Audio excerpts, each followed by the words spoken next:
Every major Air Force dreams of controlling the skies with unmatched power.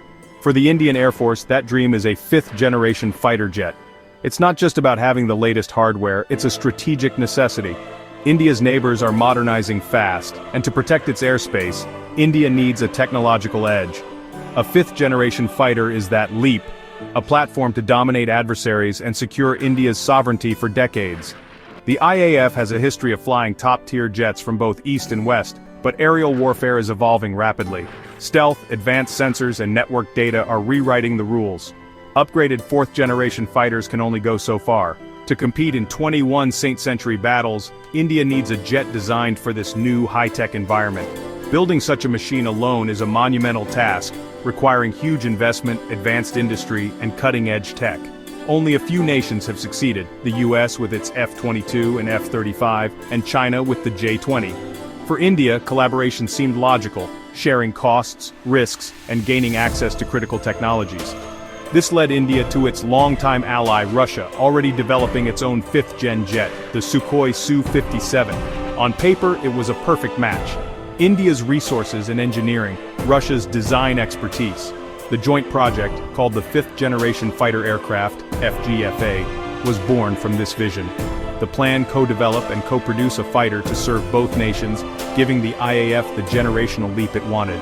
The ambition was immense, but the road ahead would prove far from smooth. The FGFA was more than just a purchase. It was a chance for India to leap ahead in aerospace technology. But as the project unfolded, challenges began to mount. The dream of a fifth-generation fighter would soon face its toughest test. So what sets a fifth-generation fighter apart? It's not just a label, it's a revolution in air combat. The most crucial feature: stealth. These jets are designed to be nearly invisible to radar, slipping into enemy territory undetected. Super Cruise is another game-changer. Flying supersonic without afterburners, saving fuel and extending range. Inside, these jets are flying supercomputers. Advanced avionics and sensor fusion give pilots a unified, real-time view of the battle space. Instead of juggling multiple screens, pilots see a single, clear picture, making faster, smarter decisions. Fifth-gen fighters are also built for network-centric warfare. They share data with other jets, ground forces, and command centers in real time. This creates a powerful network, multiplying the effectiveness of every asset on the battlefield. A single fighter can act as the eyes and ears for an entire strike group. It's this blend of stealth, supercruise, sensor fusion, and networking that defines a true fifth-generation fighter. These capabilities aren't just upgrades, they fundamentally change how wars are fought in the air. For any modern Air Force, owning such a jet is a game-changer. That's why the race to field fifth-generation fighters is so intense, and why India was determined to join the club. Russia's answer to the fifth-generation challenge is the Sukhoi Su-57, a menacing twin-engine fighter built for air superiority. Designed by the legendary Sukhoi Bureau, the Su-57 aimed to rival America's F-22 Raptor. It features stealthy shaping, internal weapons bays, and advanced sensors, but Russia's approach to stealth differs, prioritizing frontal stealth over all-aspect invisibility. The Su-57 is incredibly agile, with thrust vectoring engines for extreme maneuverability and dogfights. Its sensor suite includes multiple radars for wide situational awareness. The intended Isdelia 30 engine promises supercruise, but delays forced early models to use older engines. These engine issues became a sticking point for potential partners.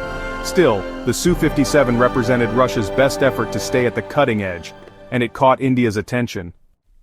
India's partnership with Russia on the Su-57 was built on trust and shared ambition. The plan co-developed the FGFA not just by a jet, but shape it to India's needs. India sought technology transfer, aiming to boost its own aerospace industry and create high-tech jobs. HAL would build the jets in India, accelerating self-reliance. Financially, splitting costs made sense. Developing a fifth-gen fighter alone is prohibitively expensive. India wanted more than a rebadged Su-57. A two-seat variant, advanced cockpit, and integration of Indian and Western systems. The goal was a unique, formidable aircraft blending Russian design with Indian innovation. The stakes were high, and the potential payoff was transformative. But the FGFA program soon hit turbulence. Indian engineers raised concerns about the Su-57's stealth. Its design didn't meet true fifth-gen standards. The promised new engine was delayed with prototypes flying on older models. For the IAF, investing billions in a jet with outdated engines was unacceptable. Frustration grew over Russia's reluctance to share critical technology and design data. India felt sidelined, more a customer than a true partner.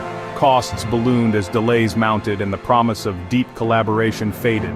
By 2018, India withdrew from the FGFA, ending the ambitious partnership. India's exit from the FGFA was a turning point, forcing a strategic pivot. The focus shifted to the Indigenous Advanced Medium Combat Aircraft (AMCA) program. Lessons from the FGFA shaped India's resolve to control its own destiny in fighter development. The AMCA, led by the Aeronautical Development Agency and HAL, aims to deliver a twin-engine stealth jet in 2 phases. Mark 1 will use an existing engine, Mark 2 will feature a new more powerful engine co-developed with an international partner. To bridge the gap until AMCA arrives, India ordered more Tejas fighters, upgraded its Su-30 MKIs, and acquired French Rafales. The experience reinforced India's push for self-reliance, Atmanirbhar Bharat, emphasizing domestic R&D and private sector involvement. The FGFA's failure was a stark lesson. Relying on foreign partners for critical tech is risky. Future platforms like the AMCA will be designed and integrated in India with selective international collaboration. The Su-57 saga's legacy is clear. India's future in the skies will be built at home. The journey is far from over. The India Su-57 story is a lesson in ambition, geopolitics, and the realities of cutting-edge technology. The dream of a 5th-generation fighter remains, but the path is now a determined solo mission. Walking away from the FGFA was tough, but it forced India to invest in its own capabilities. The AMCA program is now the centerpiece of India's air power ambitions. Success will require political will, investment, and relentless focus. In the meantime, upgraded 4th-gen jets and Rafales hold the line. The pressure to deliver a credible 5th-gen platform is immense. Lessons from the Su-57 partnership about clear requirements and real tech sharing will guide India's next steps. India's quest for air dominance is ongoing, reflecting its growing ambitions and determination. The real story is still being written,